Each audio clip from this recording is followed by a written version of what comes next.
Good afternoon.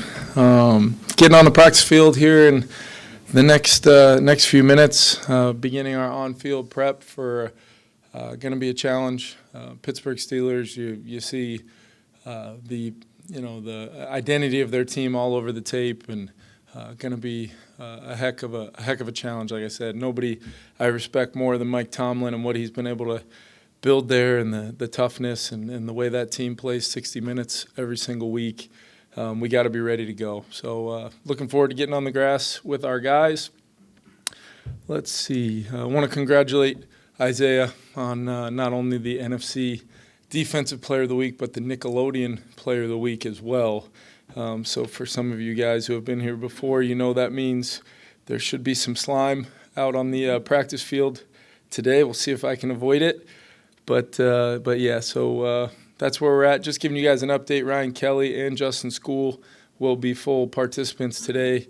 Jonathan Allen will get a veteran rest day, and then Javon Hargrave and Andrew Van Ginkel will hold out today, and hoping to work them back in as the week goes on, and away we go. Is Andrew Van Ginkel still related to his concussion or the injury he had in training camp? Yeah, it's probably – he came out of the game feeling pretty good, and then just has had – kind of some residual issues, more tied to probably the neck, I would say. He's out of the protocol and cleared that through the medical process last week, and now we're just, working through what his week's going to look like leading into Sunday. How excited are you to get Jordan Addison back, and what is the realistic expectation for him? Yeah, I think Jordan's in shape. He's been working his tail off to make sure he's ready to go. It'll be a big week of practice for him. I'm expecting him to have fresh legs, and when Jordan Addison has fresh legs, that's normally a really good thing. So just can't wait to get him back. The guys are so excited to have him back full time for real. It has helped to have him back in the building the past couple weeks, but now it feels much more real. How much does having him back add pages to the playbook possibly? Is it just unlock things for other guys that everybody knows? Yeah, I think it's probably more so the latter. Just from a standpoint of his role, clearly, is a role that he's kind of really made for himself over his time here. Knowing how versatile and all the things we do with Justin, Jordan's kind of the same way. He can be at any position in our formation. And then that's where I'm really excited about having both Jalen and Adam, to really kind of fuel having the best group we can have fresh. We can keep the group fresh, specifically with Jordan working his way back in, and that should bode really well for being able to hopefully play our most consistent game yet. Is there something about his skill set that's enabled him to be productive regardless of who's been the quarterback in college here? Yeah, I think he's very, very unique from a standpoint of his route running. His ability to use the tools of our offense, albeit motion, alignment, and stacks and bunches and different variations of how we play, to be able to get on edges. And then he's got such unique separation ability throughout the different levels of routes. He can win early, he can win late, and then he's proven time and time again just how elite catcher of the football he is. So I think that's that's Jordan. The training camp he had, if you ask me to figure out the podium of first, second, and third place of the best training camps we had, he would for sure be on the podium. I don't know exactly where he would be. We had some guys that had great camps, but he was as good as he's ever been for us throughout, and hoping he can pick up right where he left off. We'll ask him about this too, but what do you think being in the building and not having to serve the final 2 weeks, just home away from his teammates, did for him? Yeah, it's just like the way we build things around here. These guys, they want to be here. They want to be around their teammates. It becomes a way of life for them. So when that gets taken away, it's going to be impactful. So I'm very, it ends up, they call it 3 weeks, but with how it, really breaks down with the roster, the final roster is a Tuesday, and he's got to be, if you're going to use that spot, he's got to be, it really starts then. So it's really closer to 2 weeks of being out and then 2 weeks of being back, a little closer to 4 weeks. I know there's only 3 games in there, but it's a significant amount of time, and I think Jordan was really excited to get back around the guys. I know I was really excited to have him back. Kevin, do you anticipate JJ practicing all this week? I don't have an answer for that right now. I just know that he's continuing to progress along, and is into a kind of a different phase of that rehab from the initial kind of just the reactionary kind of early treatment to that injury and swelling, and kind of getting some of the healing started, and then now it becomes the strengthening, the mobility, and kind of building himself back. When you talked about Brian Flores and his ability to identify someone like Isaiah Rodgers, I guess how valuable is that for coaches to be able to have that player evaluation skill? Yeah, I mean, I think it's critical, because when you're trying to, in many ways, with working with personnel and how you're trying to build the roster, in many ways you're trying to thread a needle a little bit, and if you're going to identify a player that you feel like is going to, especially in the free agency process, where, how are you acquiring that player? How does it affect comp picks? All those things. You better feel really strongly about the vision and the role for the player, and that's where Flo's been phenomenal from a standpoint of the additions we've made via the free agency process, and how those guys have fit, immediately into the role and then started thriving. And I think it's been the same on the offensive side when you look at a guy like Jordan Mason and how we were able to maybe uniquely acquire him while kind of keeping the comp pick formula intact and all those things. So a lot goes into it, but it definitely helps when we clearly identify and work through it with the personnel group as far as the vision and what we see hopefully being a positive outcome for the player, most importantly. Not to say the game do for you as a play caller. Yeah. Yeah, even in game, I mean, you can feel it, and I'm sure you guys felt a chill beneath your feet when I think at one point I called 3 or 4 runs in a row. But I even the guy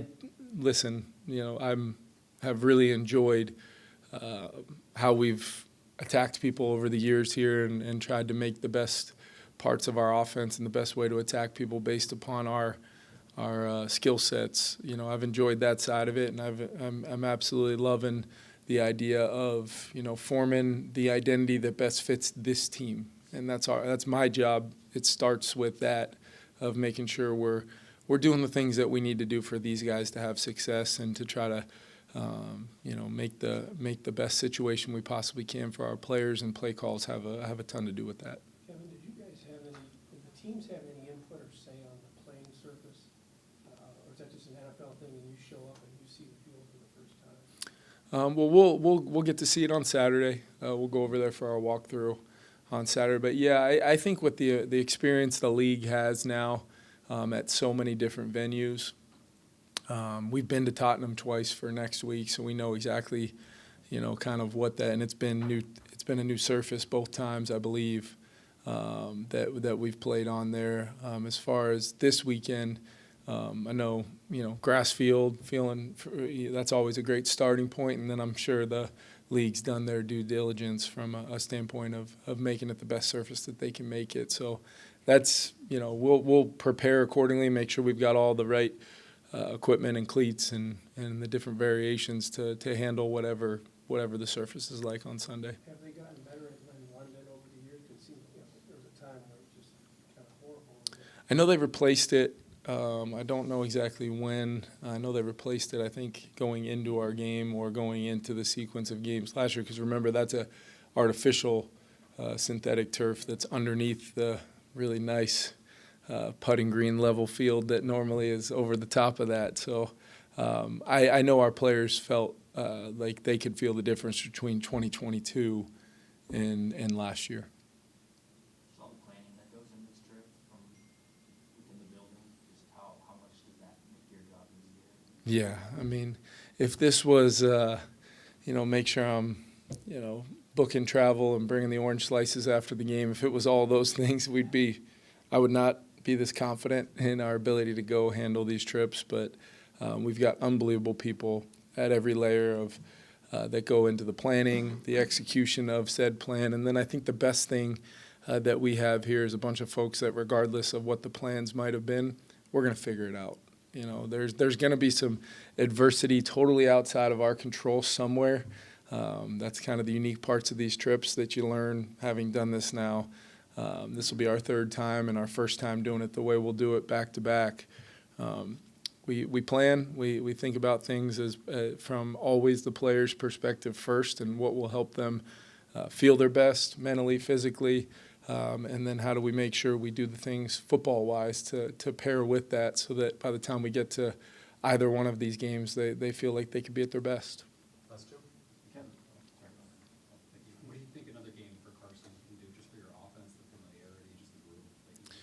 Yeah, I think it's just, it's another example of, I'm looking for our group offensively to stack as many plays as we can together with all 11 guys doing their job. And Carson, obviously, playing quarterback is a big-time part of that, and the details of him doing his job and how that can impact others and how we saw some real positivity from just simply executing the baseline level of what we need from each position, including the quarterback. We saw some benefits of that. I definitely want to see our pre-snap penalties go down.